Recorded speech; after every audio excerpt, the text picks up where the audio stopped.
നമസ്കാരം, ഞാൻ Umesh Sivaraman. Prime time ന്യൂസിലേക്ക് വിശദമായി. കോൺഗ്രസ് നേതാവ് പത്മജ വേണുഗോപാൽ ബി.ജെ.പിയിലേക്ക്. നാളെ ബി.ജെ.പി ആസ്ഥാനത്തെത്തി അംഗത്വം സ്വീകരിക്കും. ബി.ജെ.പിയിലേക്ക് ഇല്ലെന്ന ഫേസ്ബുക്ക് പോസ്റ്റ് പത്മജ വേണുഗോപാൽ പിൻവലിച്ചു. നിതിൻ അംബുജൻ ഡൽഹിയിൽ നിന്ന് ഇപ്പോൾ വിവരങ്ങൾ വച്ചിരുന്നു. നിതിൻ, നേരത്തെ ഇതുമായി ബന്ധപ്പെട്ട് ചോദ്യങ്ങൾ ഉയർന്നപ്പോൾ അത് അടിസ്ഥാനരഹിതമെന്നായിരുന്നുവല്ലോ പത്മജ വേണുഗോപാലിന്റെ പ്രതികരണം. പിന്നീടാണോ ഈ നീക്കം? എന്തൊക്കെയാണ് വിവരങ്ങൾ, നിതിൻ?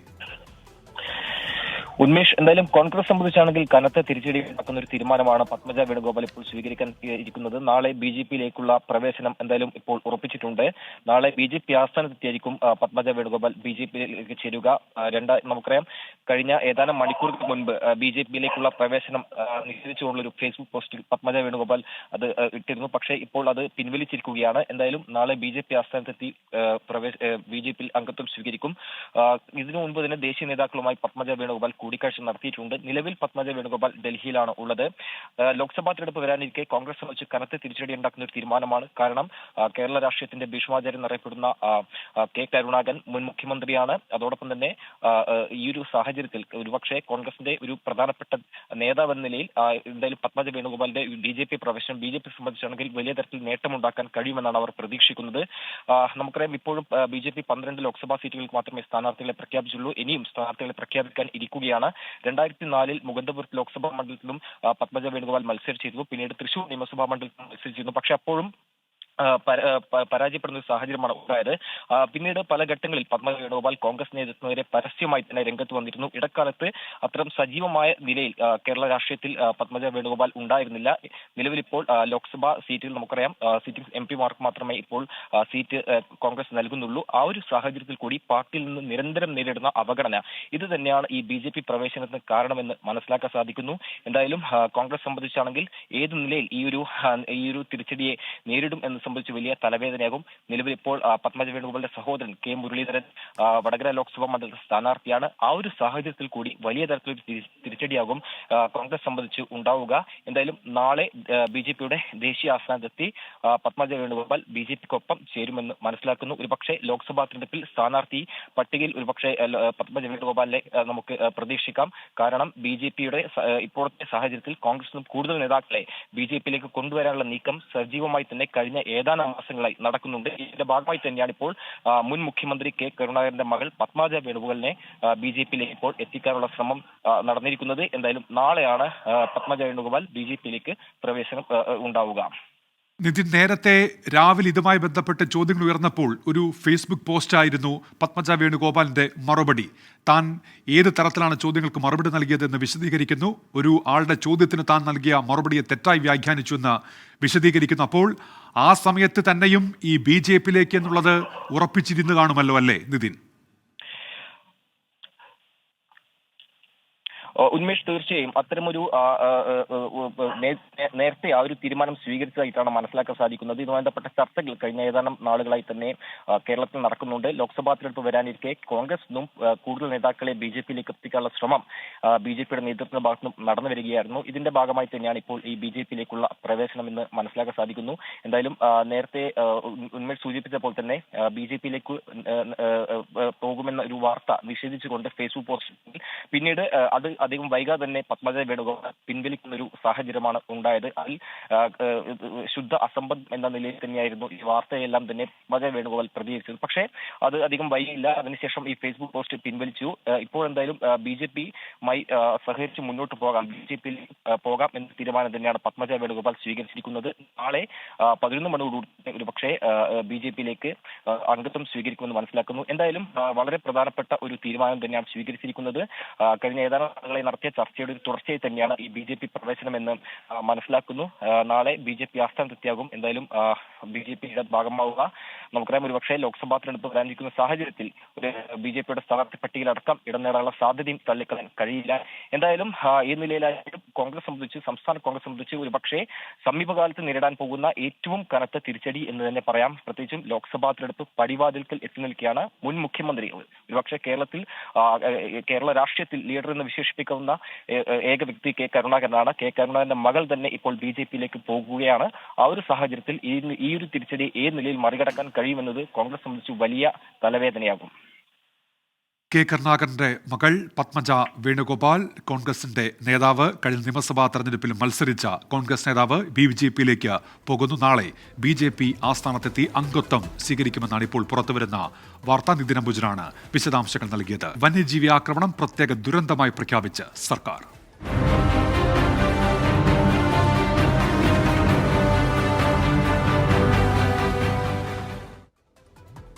വന്യജീവി സംഘർഷം സംസ്ഥാനം നേരിടുന്ന പ്രത്യേക ദുരന്തമായി പ്രഖ്യാപിക്കാൻ മന്ത്രിസഭാ യോഗത്തിന്റെ തീരുമാനം. പ്രതിരോധ നടപടികളിൽ വനം വകുപ്പിനൊപ്പം ഇനി സംസ്ഥാന ദുരന്ത നിവാരണ അതോറിറ്റിയും ഭാഗമാകും. വിവിധ തലങ്ങളിലായി 4 സമിതികൾ രൂപീകരിക്കും. മുഖ്യമന്ത്രി അധ്യക്ഷനായാണ് സംസ്ഥാനതല സമിതി. സംസ്ഥാന ദുരന്തമായി പ്രഖ്യാപിച്ചതോടെ നിലവിലുള്ള നിയമക്കുരുക്കുകൾ മറികടക്കാനാകുമെന്ന് വനമന്ത്രി AK ശശീന്ദ്രൻ പ്രതികരിച്ചു. വന്യമൃഗാക്രമണങ്ങളിൽ തുടർച്ചയായ ആളുകൾ കൊല്ലപ്പെട്ടതോടെ വനം വകുപ്പിനെതിരെ വലിയ പ്രതിഷേധമാണ് ഉയരുന്നത്. പിന്നാലെയാണ് ഇന്ന് ചേർന്ന മന്ത്രിസഭാ യോഗം മനുഷ്യ വന്യജീവി സംഘർഷം പ്രത്യേക ദുരന്തമായി പ്രഖ്യാപിച്ചത്. ഇതോടെ മുഖ്യമന്ത്രിയുടെ വകുപ്പായ ദുരന്ത നിവാരണ അതോറിറ്റിയുടെ മേൽനോട്ടത്തിലാകും വന്യജീവി ആക്രമണ പ്രതിരോധ പ്രവർത്തനങ്ങൾ. വിവിധ തലങ്ങളിലായി 4 സമിതികൾ രൂപീകരിച്ചു. മുഖ്യമന്ത്രി അധ്യക്ഷനായ മന്ത്രിതല സമിതിയിൽ വനം, റവന്യൂ, തദ്ദേശ സ്വയംഭരണം, പട്ടികജാതി പട്ടികവർഗ വികസന വകുപ്പ് മന്ത്രിമാരും ഉണ്ടാകും. ചീഫ് സെക്രട്ടറി അധ്യക്ഷനായാണ് ഉദ്യോഗസ്ഥ സമിതി. ജില്ലാ സമിതിയിൽ ജില്ലാ ചുമതലയുള്ള മന്ത്രിയും ജില്ലാ കളക്ടറും ജില്ലാ പോലീസ് മേധാവിയും DFOയും മെഡിക്കൽ ഓഫീസറും ഉണ്ടാകും. ചീഫ് വൈൽഡ് ലൈഫ് വാർഡനെ മനുഷ്യ വന്യജീവി സംഘർഷങ്ങൾ കൈകാര്യം ചെയ്യുന്നതിനുള്ള സ്പെഷ്യൽ നോഡൽ ഓഫീസറായി ചുമതലപ്പെടുത്തി. നഷ്ടപരിഹാര തുക വേഗത്തിൽ നൽകാൻ വനം മേധാവിക്ക് ചുമതല നൽകും. ഇതിനുള്ള ചെലവിനെ ട്രഷറി നിയന്ത്രണത്തിൽ നിന്ന് ഒഴിവാക്കാനും തീരുമാനമായി. വന്യജീവി സംഘർഷം ഉണ്ടാകുമ്പോൾ നിരീക്ഷണത്തിന് വനം വകുപ്പ് ആസ്ഥാനത്ത് പ്രത്യേക കൺട്രോൾ റൂം തുറക്കണം. നിരന്തര സംഘർഷം ഉണ്ടാകുന്ന സ്ഥലങ്ങളിൽ ജാഗ്രതയ്ക്കായി കൂടുതൽ താൽക്കാലിക വാച്ചർമാരെ നിയോഗിക്കും. നിലവിലുള്ള റാപ്പിഡ് റെസ്പോൺസ് ടീമുകളെ ജീവനക്കാരെയും ഉപകരണങ്ങളും കൊടുത്ത് ശക്തിപ്പെടുത്തും. കേരള, കർണാടക, തമിഴ്നാട് സംസ്ഥാനങ്ങളിലെ ബന്ധപ്പെട്ട ഉദ്യോഗസ്ഥർ ഉൾപ്പെട്ട ഇന്റർ സ്റ്റേറ്റ് കോർഡിനേഷൻ കമ്മിറ്റി യോഗങ്ങൾ ചേരാനും മന്ത്രിസഭ തീരുമാനിച്ചു. 24 തിരുവനന്തപുരം. കോഴിക്കോട് കക്കയത്ത് കാട്ടുപോത്തിന്റെ ആക്രമണത്തിൽ കർഷകൻ മരിച്ച സംഭവത്തിൽ ഫോറസ്റ്റ് ഓഫീസിന് മുന്നിലെ പ്രതിഷേധം അവസാനിപ്പിച്ചു. അബ്രഹാമിന്റെ കുടുംബവുമായി കളക്ടറും ജനപ്രതിനിധികളും നടത്തിയ ചർച്ചയെ തുടർന്നാണ് തീരുമാനം. കുടുംബം ഉന്നയിച്ച ആവശ്യങ്ങൾ ഭൂരിഭാഗവും അംഗീകരിച്ചതായി MK രാഘവൻ MP പറഞ്ഞു. കുടുംബത്തിന് 10 ലക്ഷം രൂപ നാളെ കൈമാറും. 2.5 കിലോമീറ്ററിൽ നാളെ ഫെൻസിംഗ് ആരംഭിക്കും. മൃതദേഹം നാളെ രാവിലെ പോസ്റ്റ്മോർട്ടം നടത്തി ഉച്ചയ്ക്ക് 3 മണിക്ക് സംസ്കരിക്കുമെന്നും MP അറിയിച്ചു. ചർച്ചയിൽ ഞങ്ങൾ ഉന്നയിക്കപ്പെട്ട ആവശ്യങ്ങൾ ഏറെക്കുറെ അംഗീകരിച്ച് കഴിഞ്ഞിരിക്കുന്നു. നാളെ 10 lakhs നാളെ കൈമാറും. 50 ലക്ഷം ആവശ്യവും ഒരു ജോലിയും. അത് ഗവൺമെൻറ് റെക്കമെൻഡ് ചെയ്യാൻ തീരുമാനിച്ചു കലക്ടർ. അതുകൂടാതെ നാളെ ഫെൻസിങ് ആരംഭിക്കും. 2 കിലോമീറ്റർ 2.5 കിലോമീറ്റർ മൊത്തം 28 കിലോമീറ്ററാണ് വരുന്നത്.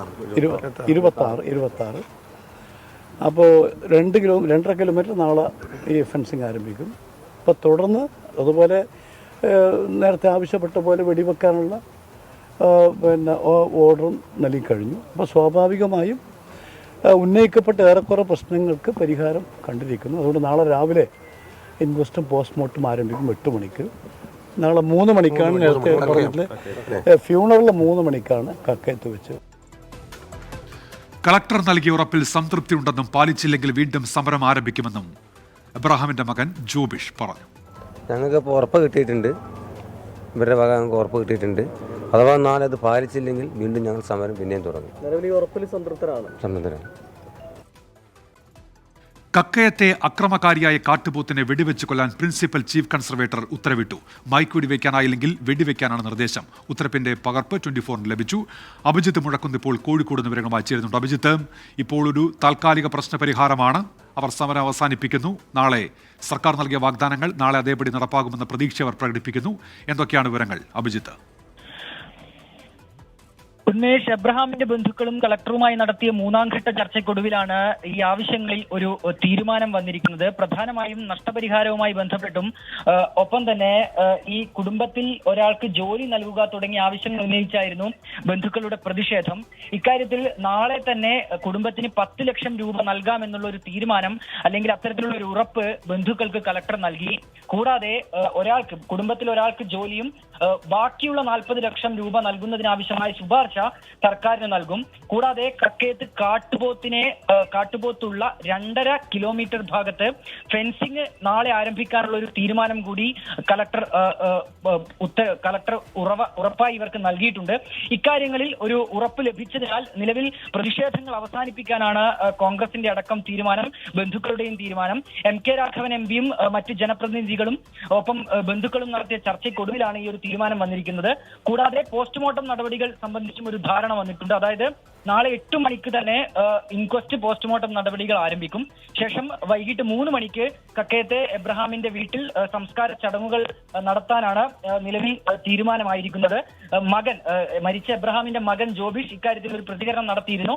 അതായത് കുറച്ച് ഉറപ്പുകൾ തനിക്ക് തങ്ങൾക്ക് നൽകിയിട്ടുണ്ട്. ഇക്കാര്യത്തിൽ ഒരു മാറ്റമുണ്ടായാൽ അതായത് ഉറപ്പുകൾ പാലിച്ചില്ലെങ്കിൽ വീണ്ടും സമരം നടത്തുമെന്നുള്ളൊരു കാര്യമാണ് എബ്രഹാമിന്റെ മകൻ ജോബിഷ് നിലവിൽ പറഞ്ഞിരിക്കുന്നത്. ഏതായാലും ഈ പ്രശ്നങ്ങളുമായി ബന്ധപ്പെട്ട് അതായത് പോസ്റ്റ്മോർട്ടം നടപടികൾ അടക്കം വൈകുന്ന ഒരു സാഹചര്യം ഉണ്ടായിരുന്നു. ഇതിൽ താൽക്കാലികമായി നിലവിലൊരു പ്രതിസന്ധിക്കൊരു പരിഹാരം ഉണ്ടായിരിക്കുകയാണ്. ഉമേഷ്, അഭിജിത്ത് മുഴക്കുന്നാണ് കോഴിക്കോട് വിവരങ്ങൾ നൽകിയത്. സംസ്ഥാന സർക്കാരിന് കടുത്ത ഭാഷയിൽ മുന്നറിയിപ്പുമായി താമരശ്ശേരി ബിഷപ്പ് മാർ റെമിജിയോസ് ഇഞ്ചനാനിയിൽ.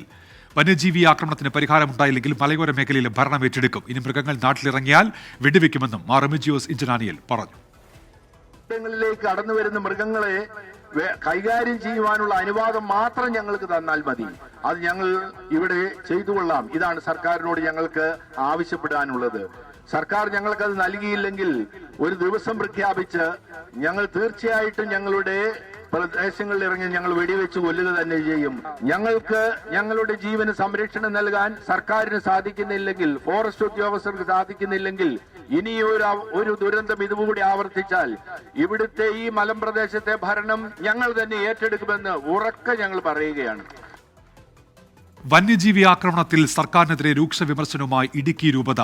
നിഷ്ക്രിയമായ ഭരണകൂടമാണ് നാട്ടിലുള്ളത്. ഭരണകൂടം പ്രതിഷേധക്കാരെ അടിച്ചമർത്തുകയും കള്ളക്കേസെടുക്കുകയും ചെയ്യുന്നു. വനമന്ത്രി രാജിവെച്ച് മര്യാദ കാണിക്കണം. ആവശ്യമെങ്കിൽ കർഷകർക്കൊപ്പം സമരരംഗത്തേക്ക് ഇറങ്ങുമെന്നാണ് മുന്നറിയിപ്പ്. ഒരു ഭരണകൂടമാണ് നാട്ടിലുള്ളത് എന്നത് വന്യമൃഗ ആക്രമണത്തെക്കാട്ടിലും ഭീതിജനകമാണ്. കാട് വിട്ട് നാട്ടിലിറങ്ങിയ വന്യമൃഗങ്ങളെ വിരട്ടി ഓടിച്ച് കാട്ടിൽ കയറ്റേണ്ട വനപാലകർ അതിന് കഴിയാതെ വന്യമൃഗങ്ങളുടെ അക്രമം കൊണ്ട് പൊറുതുപൊട്ടി ഭയചകിതരായി നിലവിളിച്ച് തെരുവിലിറങ്ങുന്ന ജനത്തെ മനുഷ്യത്വമില്ലാതെ അടിച്ചമർത്തുകയും ആക്രമിക്കുകയും കേസെടുക്കുകയും ചെയ്യുന്നത് ഏറെ ഖേദകരമാണ്. അങ്ങ് കൈകാര്യം ചെയ്യുന്ന ഈ വകുപ്പിനെ വേണ്ടത്ര പക്വതയോടുകൂടി നിയന്ത്രിക്കാൻ, ആളുകളുടെ ആശങ്കകൾ തിരിച്ചറിയാൻ അങ്ങേക്ക് സാധിക്കുന്നില്ല എങ്കിൽ ഈ ദൗത്യം ഉപേക്ഷിച്ച് രാജിവെച്ച് പുറത്തു പോവുകയാണ് നല്ലത്. ഭയപ്പാടിൽ മലയോര ജീവിതങ്ങൾ.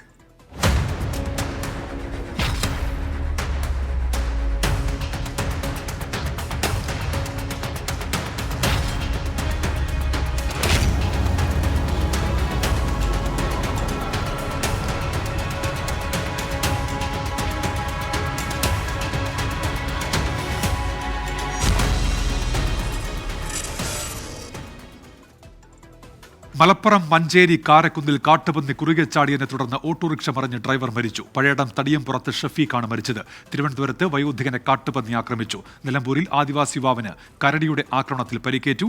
ഇടുക്കി ശാന്തൻപാറയിൽ കാട്ടുപന്നി ഇടിച്ച് ഓട്ടോ ഡ്രൈവർക്ക് പരിക്ക്. മൂന്നാറിൽ പടയപ്പ ഓട്ടോറിക്ഷ തകർത്തു. പാലക്കാട് മലമ്പുഴ കവയിൽ ഡാമിൽ വെള്ളം കുടിക്കാനെത്തിയ കാട്ടാന ചെളിയിലകപ്പെട്ടു. മഞ്ചേരി കാരക്കുന്ന് ആലുങ്ങലിൽ ഇന്നലെ രാത്രി 9 മണിയോടെയാണ് അപകടമുണ്ടായത്. കാട്ടുപന്നി കുറുകെ ചാടിയതിനെ തുടർന്ന് ഓട്ടോ വെട്ടിച്ചപ്പോൾ നിയന്ത്രണം വിട്ടു മറിയുകയായിരുന്നു. മഞ്ചേരി പഴയടം തടിയംപുറത്ത് ഷെഫീഖാണ് മരിച്ചത്. ഗൾഫിൽ പോകുന്ന ഭാര്യ സഹോദരനെ യാത്രയാക്കാൻ പോകുമ്പോഴാണ് ഷെഫീഖ് അപകടത്തിൽപ്പെട്ടത്. പ്രദേശത്ത് നിരന്തരം കാട്ടുപന്നി ശല്യമുള്ളതായി നാട്ടുകാർ പറഞ്ഞു. പന്നി ശല്യം സ്ഥിരമായിട്ട് കാണാറുണ്ട്. കാരണം എന്താ വെച്ചാൽ നമ്മളൊരു 9, 10, 11 മണിന്റെ ഉള്ളിൽ ആയിക്കൂടെ പോരുമ്പോൾ പലപ്പോഴായിട്ട് ഞാൻ തന്നെ ഈ പന്നികൾ ക്രോസ് ചെയ്യണത് കണ്ടിട്ടുണ്ട്. പലപ്പോഴായിട്ട് അപകടം സംഭവിച്ചിട്ടുണ്ട്. കുറെ മുമ്പേ ഉണ്ട്. അപ്പം അതിനൊരു നടപടി കാര്യങ്ങളൊന്നും ഇതുവരെ ആയിട്ടില്ല. തിരുവനന്തപുരം വെഞ്ഞാറമൂട് പാലുമായി പോയ വയോധികനെ കാട്ടുപന്നി ആക്രമിച്ചു. മുണ്ടക്കൽവാരം സ്വദേശി വിജയൻ നായർക്കാണ് പരിക്കേറ്റത്. കാലിന് പരിക്കേറ്റ വിജയനെ ആശുപത്രിയിൽ പ്രവേശിപ്പിച്ചു. മലപ്പുറം നിലമ്പൂരിൽ കരടിയുടെ ആക്രമണത്തിൽ ആദിവാസി യുവാവിന് പരിക്കേറ്റു. ചാലിയാർ പഞ്ചായത്തിലെ കാട്ടുനായ്ക്ക കോളനിയിലെ വിജയന്റെ മകൻ അഖിലിനെയാണ് കരടി ആക്രമിച്ചത്. തേൻ ശേഖരിക്കാൻ പോകുന്നതിനിടെയാണ് ആക്രമണമുണ്ടായത്. കാലിന് ഗുരുതരമായി പരിക്കേറ്റ അഖിലിനെ നിലമ്പൂർ ജില്ലാ ആശുപത്രിയിൽ പ്രവേശിപ്പിച്ചു.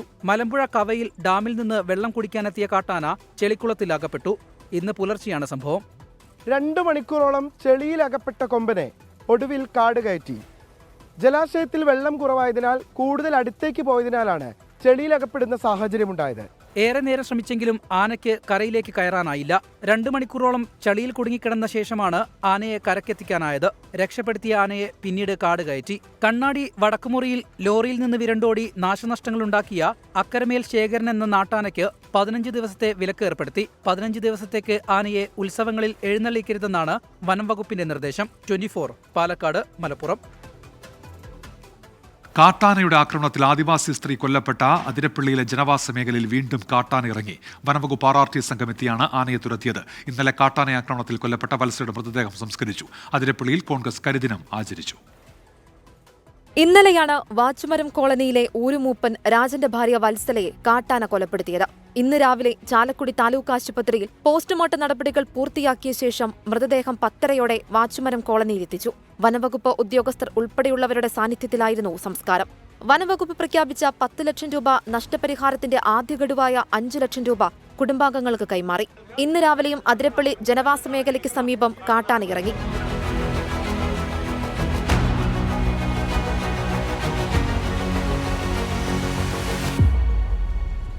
റോഡിലേക്കെത്തിയ കാട്ടാനകളെ വനവകുപ്പ് ഉദ്യോഗസ്ഥർ വിരട്ടി കാട്ടിലേക്ക് ഓടിച്ചു.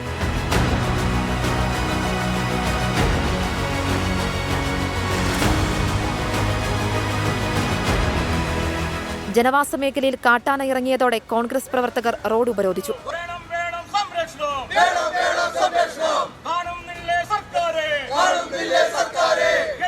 അരമണിക്കൂറോളം നേരം ചാലക്കുടി അതിരപ്പള്ളി പാതയിൽ ഗതാഗതം തടസ്സപ്പെട്ടു. പിന്നീട് സമരക്കാരെ പോലീസ് അറസ്റ്റ് ചെയ്തു നീക്കി. വന്യജീവി ആക്രമണം രൂക്ഷമായതോടെ വിഷയം ചർച്ച ചെയ്യാൻ ചാലക്കുടി വാഴച്ചാൽ DFOമാർ സംയുക്ത യോഗം വിളിച്ചു. 24 തൃശൂർ. കോതമംഗലത്തെ പ്രതിഷേധത്തിൽ പോലീസ് എടുത്ത മുഴുവൻ കേസുകളിലും കോൺഗ്രസ് നേതാക്കൾക്ക് ജാമ്യം. അത്യന്തം നാടകീയമായ സംഭവ വികാസങ്ങൾക്കൊടുവിലാണ് മാത്യു കുടനാടനും മുഹമ്മദ് ഷിയാസിനുമടക്കം ജാമ്യം ലഭിച്ചത്. ജാമ്യത്തിനായി മജിസ്ട്രേറ്റ് കോടതി മുതൽ ഹൈക്കോടതി വരെ ഒറ്റ ദിവസം നിയമയുദ്ധം നടന്നു. നാളെ ചോദ്യം ചെയ്യലിന് ഹാജരാകാൻ മുഹമ്മദ് ഷിയാസിനും മാത്യു കുടനാടനും പോലീസ് നോട്ടീസ് നൽകി. ആശുപത്രിയിലെ സംഘർഷം, പ്രതിഷേധ മാർച്ച്, ക്രമസമാധാന പ്രശ്നങ്ങൾ, മൃതദേഹത്തോടുള്ള അനാദരവ് എന്നിവയിലെടുത്ത 2 കേസുകളിലായിരുന്നു ആദ്യം വാദം കേട്ടത്. പോലീസിന്റെ എതിർപ്പും കസ്റ്റഡി ആവശ്യവും തള്ളി കോൺഗ്രസ് നേതാക്കൾക്ക് ജാമ്യം. പിന്നാലെ മാധ്യമപ്രവർത്തകരെ കാണുന്നതിനിടെ പോലീസിന്റെ അപ്രതീക്ഷിത നീക്കം.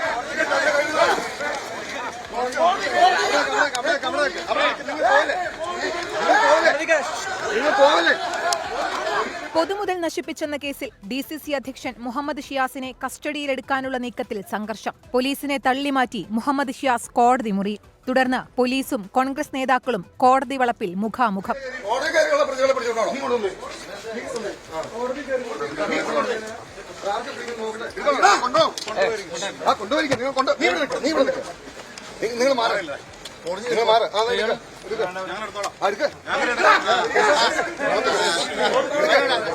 വൈകിട്ട് 4:30 ഹൈക്കോടതിയിൽ നിന്ന് 3ാമത്തെ കേസിൽ മുൻകൂർ ജാമ്യം. പക്ഷേ പോലീസ് വിടാനൊരുക്കമായിരുന്നില്ല. ഡിവൈഎസ്പിയെ ആക്രമിച്ചെന്ന അടുത്ത കേസെത്തി. പിന്നാലെ കോടതിയിൽ കീഴടങ്ങിയ ഷിയാസ് വീണ്ടും ജാമ്യാപേക്ഷ നൽകി. കാത്തിരിപ്പിനൊടുവിൽ പോലീസിന് കനത്ത തിരിച്ചടിയായി 4ാം കേസിലും ജാമ്യം. 8.5 മണിക്കൂർ നീണ്ട നിയമ പോരാട്ടത്തിനൊടുവിൽ തോൽവി സമ്മതിച്ച് പോലീസും മുദ്രാവാക്യം വിളികളുമായി കോൺഗ്രസ് നേതാക്കളും പ്രവർത്തകരും പിരിഞ്ഞു. ഇതിനിടെ നാളെ ചോദ്യം ചെയ്യലിന് ഹാജരാകാൻ മുഹമ്മദ് ഷിയാസിനും മാത്യു കുഴൽനാടനും കോതമംഗലം പോലീസ് വീണ്ടും നോട്ടീസ് അയച്ചു. 24 Kochi. Civil police officer rank ലിസ്റ്റിൽ നിന്ന് കൂടുതൽ നിയമനം ആവശ്യപ്പെട്ട് ഉദ്യോഗാർത്ഥികൾ സെക്രട്ടേറിയറ്റ് പടിക്കൽ നടത്തിയ സമരത്തിനിടെ സംഘർഷം. റോഡ് ഉപരോധിച്ച സമരക്കാരെ അറസ്റ്റ് ചെയ്യുന്നത് യൂത്ത് കോൺഗ്രസ് പ്രവർത്തകർ തടഞ്ഞു. പ്രതിഷേധത്തിനിടെ പോലീസും പ്രവർത്തകരും തമ്മിൽ വാക്കേറ്റമുണ്ടായി. അറസ്റ്റ് ചെയ്ത പ്രവർത്തകരെ വെറുതെ വിടുമെന്ന ഉറപ്പിന്മേലാണ് ഉദ്യോഗാർത്ഥികളും യൂത്ത് കോൺഗ്രസ് KSU പ്രവർത്തകരും പിരിഞ്ഞുപോയത്. സംസ്ഥാന പോലീസ് മേധാവിയുമായി ഉദ്യോഗാർത്ഥികൾ നടത്തിയ ചർച്ച ഫലം കാണാതായതോടെയാണ് വീണ്ടും സെക്രട്ടേറിയറ്റിന് മുന്നിൽ റോഡ് ഉപരോധിച്ചത്. ഗതാഗതക്കുരുക്ക് രൂക്ഷമായതോടെ പോലീസ് സമരക്കാരെ ഒരു വശത്തേക്ക് മാറ്റാൻ ശ്രമിച്ചെങ്കിലും നടന്നില്ല. പിന്നാലെ ഉദ്യോഗാർത്ഥികളെ അറസ്റ്റ് ചെയ്ത് നീക്കാൻ പോലീസിന്റെ ശ്രമം. ഉദ്യോഗാർത്ഥികൾ പോലീസ് വാഹനത്തിന് മുന്നിൽ കിടന്ന് പ്രതിരോധം.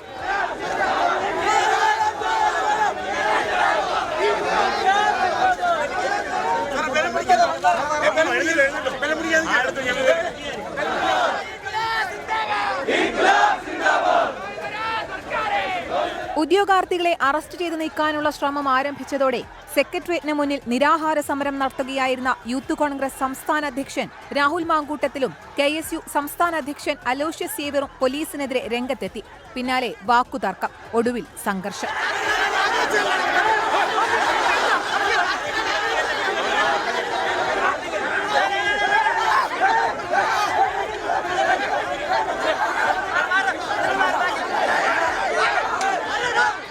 ഇതിനിടെ പ്രവർത്തകരെ പോലീസ് മർദ്ദിച്ചെന്ന് ആരോപിച്ച് പോലീസിന് നേരെ മാങ്കൂട്ടത്തിലിന്റെ രോഷപ്രകടനം.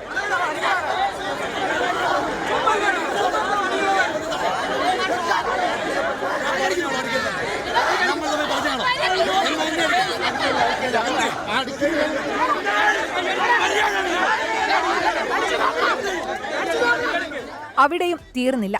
പോലീസ് നടപടികൾ പ്രതിഷേധിച്ച് യൂത്ത് കോൺഗ്രസ് പ്രവർത്തകർ MG റോഡ് ഉപരോധിച്ചു.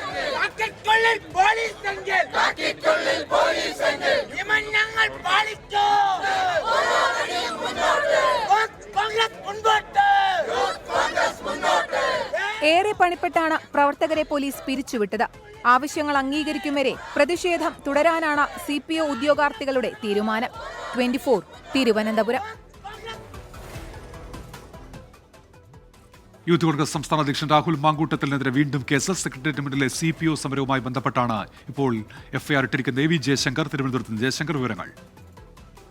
ഉന്മേഷ്, CPO സമരവുമായി ബന്ധപ്പെട്ടാണ് രാഹുൽ മാങ്കൂട്ടത്തിനെതിരെ കന്റോൺമെന്റ് പോലീസ് കേസ് രജിസ്റ്റർ ചെയ്തിരിക്കുന്നത്. ഈ കേസിൽ രാഹുൽ മാങ്കൂട്ടം ഉൾപ്പെടെ 7 പ്രതികളാണ് ഉള്ളത്. അനധികൃതമായി സംഘം ചേരൽ, റോഡ് ഉപരോധിക്കൽ, ഗതാഗതം തടസ്സപ്പെടുത്തൽ തുടങ്ങിയ ജാമ്യം ലഭിക്കാവുന്ന വകുപ്പുകൾ ചുമത്തിയാണ് പോലീസ് കേസെടുത്തിരിക്കുന്നത്. കഴിഞ്ഞ ദിവസം അർദ്ധരാത്രിയിലെ കോൺഗ്രസ് പ്രതിഷേധവുമായി ബന്ധപ്പെട്ടും രാഹുലിനെ ഒന്നാം പ്രതിയാക്കിക്കൊണ്ട് കന്റോൺമെന്റ് പോലീസ് കേസെടുത്തിരുന്നു. അത്തരത്തിൽ 3 ദിവസത്തിനിടെ രണ്ടാമത്തെ കേസാണ് രാഹുലിനെതിരെ സെക്രട്ടേറിയറ്റ് നടയിൽ. ശരി ജയശങ്കർ, ഒരു കേസ് കൂടി രാഹുൽ മാങ്കൂട്ടത്തിനെതിരെ. ഫ്രണ്ട് ന്യൂസിലേക്ക് തിരികെ ചില വാർത്തകൾ ചുരുക്കത്തിൽ. പൂക്കോട് വെറ്റിനറി കോളേജിലെ വിദ്യാർത്ഥി ജയസിദ്ധാർത്ഥന്റെ മരണത്തിൽ തലസ്ഥാനത്ത് സമരപരമ്പര. കേസ് CBI അന്വേഷിക്കണമെന്നാവശ്യപ്പെട്ട് സെക്രട്ടേറിയറ്റിലേക്ക് വിവിധ സംഘടനകൾ നടത്തിയ മാർച്ചിൽ സംഘർഷം. ബംഗാൾ ED ഉദ്യോഗസ്ഥരെ ആക്രമിച്ച കേസിലെ പ്രതി ഷാജഹാൻ ഷെയ്ഖ് CBI കസ്റ്റഡിയിൽ. കൽക്കട്ട ഹൈക്കോടതിയുടെ കർശന നിർദ്ദേശത്തെ തുടർന്നാണ് നടപടി. ലോക്സഭാ തെരഞ്ഞെടുപ്പിന് മുൻപ് നിർണായക രാഷ്ട്രീയ നീക്കങ്ങളുമായി BJP. ത്രിപുരയിലെ മുഖ്യ പ്രതിപക്ഷ പാർട്ടിയെ തിപ്രമോദ NDAയിൽ ചേരും. രണ്ടാമത് കേരള പുരസ്കാരങ്ങൾ വിതരണം ചെയ്തു. സംസ്ഥാന സർക്കാരിന്റെ പരമോന്നത പുരസ്കാരമായ കേരള ജ്യോതി പുരസ്കാരം ഗവർണർ ആരിഫ് മുഹമ്മദ് ഖാൻ എഴുത്തുകാരൻ T. പത്മനാഭന് സമ്മാനിച്ചു. സാഹിത്യ മേഖലയിലെ സമഗ്ര സംഭാവനയ്ക്കാണ് പുരസ്കാരം. ഗുരുവായൂർ ദേവസ്വം ബോർഡ് നികുതി വെട്ടിപ്പ് നടത്തിയ ആദായ നികുതി വകുപ്പിന്റെ കണ്ടെത്തൽ. ദേവസ്വത്തിൽ നടത്തിയ പരിശോധനയിലാണ് കണ്ടെത്തൽ. വിചാരണ ആരംഭിക്കാനിരിക്കെ അഭിമന്യു കേസിലെ സുപ്രധാന രേഖകൾ കാണാനില്ല. എറണാകുളം സെഷൻസ് കോടതിയിൽ സമർപ്പിച്ച രേഖകളാണ് കാണാതായത്. മലബാർ ഗ്രൂപ്പിന്റെ S24/7 ഫെസിലിറ്റീസ് മാനേജ്മെന്റിന്റെ ഗ്ലോബൽ എക്സ്പാൻഷന്റെ ഭാഗമായി 23ാമത്തെ ബ്രാഞ്ച് UK-യിൽ ബ്രിട്ടീഷ് MP ജൊണാഥൻ ലോഡ് ഉദ്ഘാടനം ചെയ്തു. S24/7 group of companies international partner Hafis Chemmikkatt, UK operations head Rijo Mon, Sterling സ്ട്രീറ്റിന്റെ സോണൽ പ്രതിനിധി Boban Sebastian, Sterling Street principal Jijo, Malabar group directors എന്നിവർ ചടങ്ങിൽ പങ്കെടുത്തു. ഇതോടെ പ്രൈം ടൈം ന്യൂസ് പൂർത്തിയാകുന്നു. Good night.